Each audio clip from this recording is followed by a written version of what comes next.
husband and their children.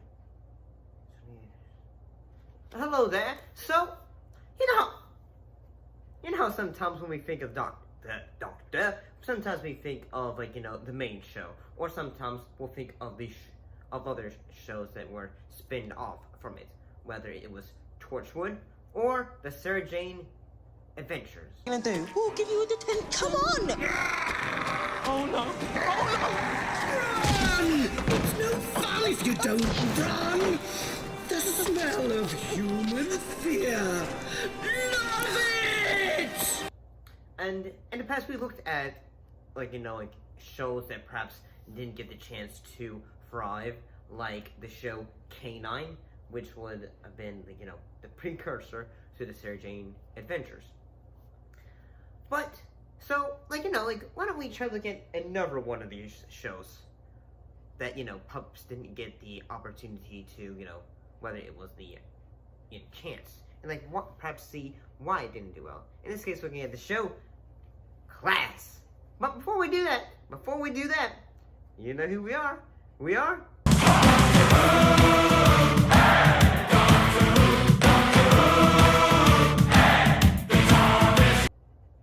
for you.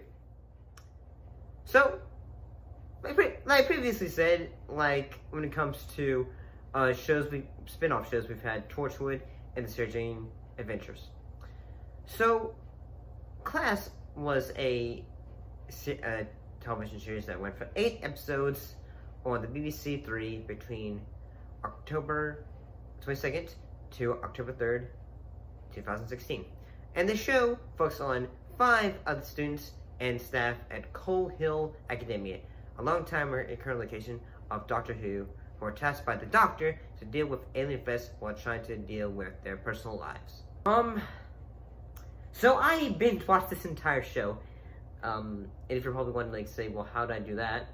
Archives, of course. Well, one thing I did for this show is, honestly, when it comes to, times when we have, reviewed a show and all that, this time we're not really, saying, hey, looking at episodes individually, because, well, that's not really the point. We're talking about, say, well, why did this show not really work? And honestly, while I kind of enjoyed the show, I thought this was a lot of fun. And, yeah, I thought, okay, oh wow, Peter Capaldi was in the first episode. That was pretty cool. You will help these amazing humans here. And these amazing humans will help you. How? I can't fire weapons. I can't use swords and knives and screwdrivers. Your brain, Miss Quill. Best weapon there is. The thing that I think makes this show kind of work for me is in that, yes, it's sort of say, a Monster of the Week episode, sort of like Buffy, but in Doctor Who universe, in that, each story might have, say, a different, say, specific monster or specific creature that they are having to interact with for that specific episode. Well, at least a few are, before, say, some episodes were, say, 2-parters, in a way. Because at least 3 episodes deal with, creatures that they are trying to unfortunately interacting with. 2 episodes are in a way where they are going off against the big bad of the series, in which they are just shadow creatures that can take form and attack in a way. Let him go. I must just trust you. Remember, little girl, I can read your mind. I didn't forget. And when I'm this close, I can read yours. I know you've got insurance. I will say that while I thought all the characters were pretty good, I enjoyed the show. The thing where I can say, I can understand from a perspective why exactly the show perhaps did not perform well when it comes to viewers, is in that compared to the main Doctor Who, this one goes a bit more darker in that the show will be, like, opposite when it goes, like, it's similar to, like, say, Torchwood, in the fact that this show would not be afraid to show a little bit of blood. When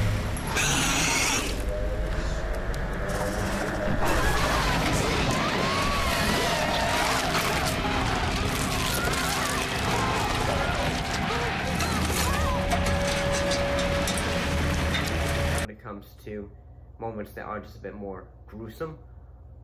And yeah, I can see at first, like, say, oh, well, like, if you were interested in, like, say, Torchwood, you would be interested in this show. But at the same time,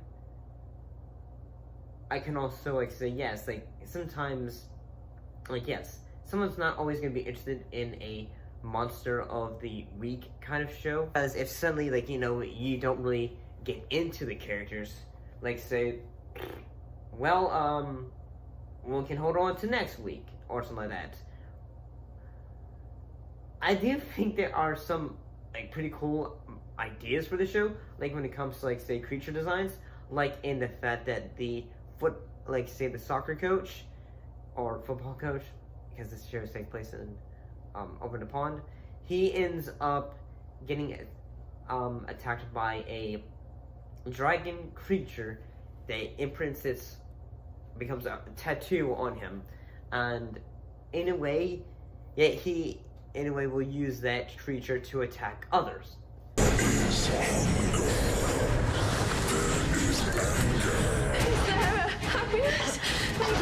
Like previously said, like, say, yes, the sequence in which a dragon attacks like a worker at the school.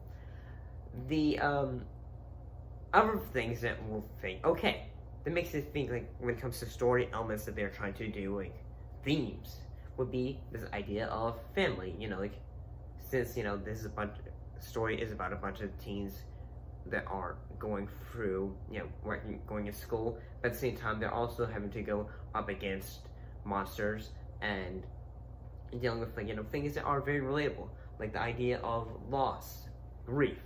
Like, for one of the characters, one of the episodes deals with, like, suddenly, like, oh, it's the anniversary of her dad's passing, but suddenly he's back. But it's all connected to in that suddenly he is actually like has, like, say, a bunch of vines that are, connected all across town. Means I can finally find out who this infuriating Wolverine actually is. What?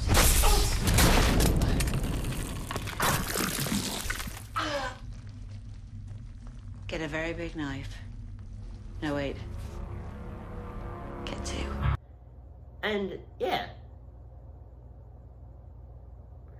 I do think that, like, say, one of the things that made me think, is in that Ram, the character of Ram, I feel like, say, like, the romance aspects of it, okay. Yes, that it's always a part of, like, teen, drama show, or, adventure drama shows, but at the same time, I feel like, it was going on a bit too quickly, in that, yes, in the first episode, when the monsters all attack, and everything, like, yeah, like, I don't know. The thing that I think that is pretty cool is that, like, say, sometimes there will be episodes that are, like, one episode deals with, like, say, a truth-telling asteroid rock that also holds one of the bad guys hostages. But there's a side story, like, for the character of Miss Quill, who is basically trying to get, like, this thing out of her head that can hold her hostage. Here it comes. Get out! Get out! And yeah, like, the fight sequences are pretty good for the episode. The thing that makes me think, I think at a certain point, I think the, audience probably dropped off, probably around this point. At least I think so.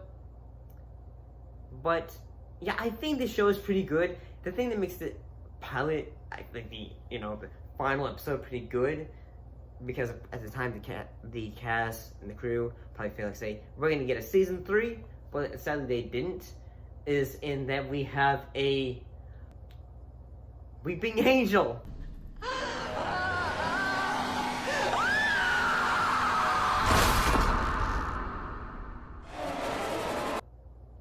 And also in that one of the main characters, their body gets transferred into one of the shadow monsters.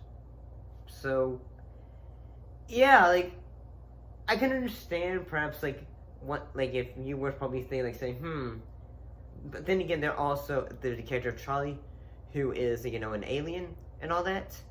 But at the same time I can understand like probably from perspective like say, oh, he's gay. I don't know, Miss Quill. I told her never to intrude unless the world is actually ending. Perhaps some audiences were probably not like interested in that and all that.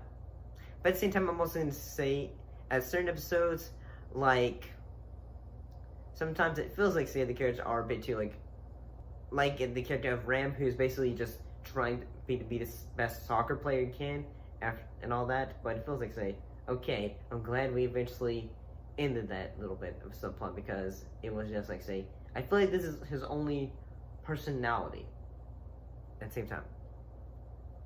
But overall, I thought this show was not bad. I can understand like why, sadly, it wasn't getting the huge season 2 that it probably could have deserved. Audiences weren't really buying into it. But have you seen the show? But I think it's time. But it's time to. I think it's time for me to head out. See you next time.